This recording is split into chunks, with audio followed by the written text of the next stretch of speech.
Terima kasih Anda masih bersama kami dalam Berita Papua hari ini. Untuk Anda yang baru saja bergabung, kami akan sajikan kembali 3 berita utama.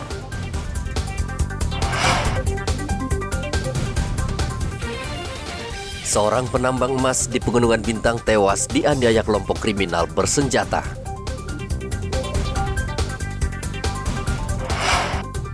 Korban pembantaian warga sipil bertambah 1 orang.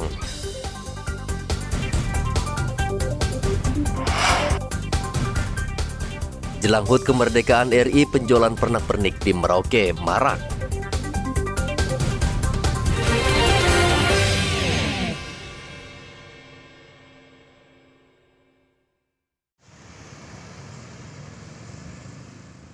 Menjelang perayaan Hari Kemerdekaan RI ke-77, Kota Merauke mulai marak dengan pedagang yang menjual pernak-pernik di beberapa sudut kota. Seperti di Jalan Para Komando, puluhan penjual sibuk menata dagangan mereka. Namun dalam situasi saat ini, pedagang masih ragu bisa meraih untung. Aceng misalnya, ia mengatakan belum bisa menebak keuntungan yang bakal diraih, mengingat penjualan pernak-pernik pada tahun lalu jeblok, sehingga Aceng merugi. Ini dijual paling murah berapa Pak Aceng? Ya paling murah itu yang 30.000, ada yang 35.000 lah. Yang paling mahal berapa Pak Aceng? Yang paling mahal itu 350.000. Ya. Nah Pak Aceng ini memang sengaja datang dari Jawa ya bawa ini ya? Iya sengaja. Berapa orang pemukanya Pak Aceng? Ini satu grup cuma 6 orang. Berapa? 6 orang. 6 orang ya. Pak Aceng, ini kan 17 Agustus masih bulan depan ya. Nah sekarang kalau orang belanja gimana? Sudah ramai apa gimana? Ya kalau sekarang masih udah ada satu persatu lah. Ada ya. Pak Aceng tiap tahun kan kesini. Ya. Nah dibanding dengan tahun lalu itu gimana untuk prospek penjualannya? Ramai yang mana? Ya ramai yang tahun lalu. Kan. Oh gitu. Tapi sempat habis. Kesini kan dibilang corona. Oh corona. Pak. Tapi kalau dibanding tahun ini belum. Pak Aceng biasanya ramainya tuh tanggal-tanggal berapa? Ya udah masuk Agustus itu dari tanggal 3 sampai tanggal 16. Udah ramai tuh ya. Ya. Aceng adalah salah satu dari sekian pendatang yang mencoba mengadu nasib di Merauke menjadi pedagang pernak-pernik. Ia berharap tahun ini peringatan 17 Agustus berlangsung semarak sehingga ia dan pedagang lain bisa turut menikmati berkah kemerdekaan. Muhammad Ridwan melaporkan dari Merauke, Papua.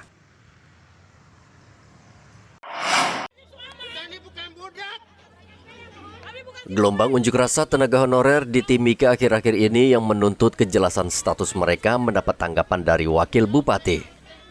Wakil Bupati Mimika Johannes Retop berjanji akan menindaklanjuti tuntutan tenaga honorer khususnya dugaan manipulasi data. Johannes mengatakan ada beberapa tahapan seleksi administrasi yang memang harus dilalui tenaga honorer. Selain itu, pengangkatan juga harus dilihat dari masa kerja. Setelah itu akan ada proses verifikasi data ke Badan Kepegawaian Nasional BKN Jayapura, bahkan hingga ke pusat. Jadi menurut Johannes, proses seleksi berjalan ketat. Namun jika benar ada manipulasi, ia berjanji akan mengusutnya secara tuntas. Seharusnya persyaratannya adalah yang pertama, itu K2 tahun 2013, itu utama. Di Mimika itu 97 orang, itu wajib. Okay. Yang kedua, mereka yang bekerja di atas 5 tahun. Tetapi dalam seleksi administrasi seharusnya diurutkan. Yang paling lama berapa, kemudian turun lagi. Jadi urutannya sampai ke 5 tahun. Dengan pertimbangan masa kerja mereka, pengabdian mereka, banyak juga yang kelakuan baik. Kalau kelakuan tidak baik ya memang tidak perlu, tapi kalau kelakuannya baik, dia betul-betul melaksanakan pekerjaan dengan baik, masa kita lupakan.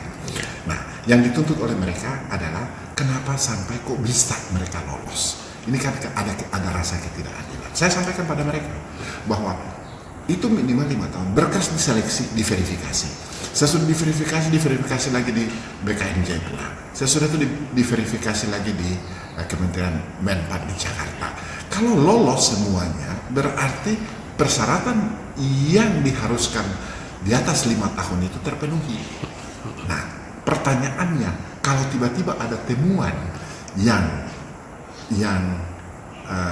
ada belum jadi honorer, bahkan sekarang sudah ada pengakuan bahwa bahwa ijazahnya itu bermasalah karena orang itu masih sekolah, tetapi kok tiba-tiba sudah bisa jadi honorer di atas 5 tahun.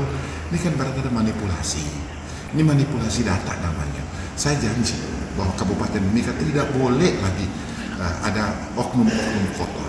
Dan data manipulasi itu kan kriminal namanya.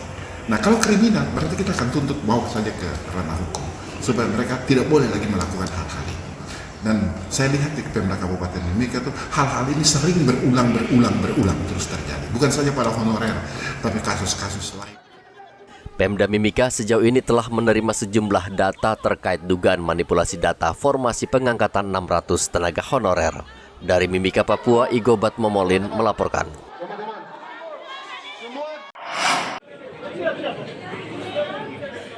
Bupati Merauke menggelar pertemuan dengan pemuda dan ASN asli Papua. Pertemuan ini untuk memotivasi semangat dan kualitas SDM warga asli Papua agar Provinsi baru Papua Selatan bisa bersaing dengan provinsi lain. Bupati Merauke Romanus Baraka berharap pemuda dan ASN asli Papua mempersiapkan diri secara matang untuk bersaing dengan daerah lain. Saya beri ini aja semangat kepada adik-adik pegawai dan pemuda Marin agar mereka bersatu, karena sekarang kita sudah jadi ibu kota, kita sudah jadi ibu kota provinsi, kita sudah jadi sebuah provinsi, dan mereka harus siap untuk bersaing. Mereka yang pegawai sekarang harus semangat kerja, kinerjanya harus terus ditingkatkan, karena undang-undang menjamin bahwa orang asli Papua menjadi yang utama. Kalau undang-undang sudah menjamin itu, berarti kita sendiri juga harus menunjukkan kinerja kita yang baik. Nah, ini warning ini yang saya berikan kepada mereka, khusus kepada yang personalia pegawai, agar juga memperhatikan syarat kepegawaiannya. Dan ketika misalnya ada yang mau jadi pejabat di provinsi, ya jangan cuma teriak gitu. Jangan cuma minta, tapi apakah golonganmu sudah, golongan pangkatmu sudah sesuai atau belum. Nah, hal-hal ini yang saya sampaikan kepada mereka. Karena selain provinsi, ada ruang provinsi, ada ruang kabupaten, besok kalau ada ruang kota lagi. Nah, jadi harus siap di sini.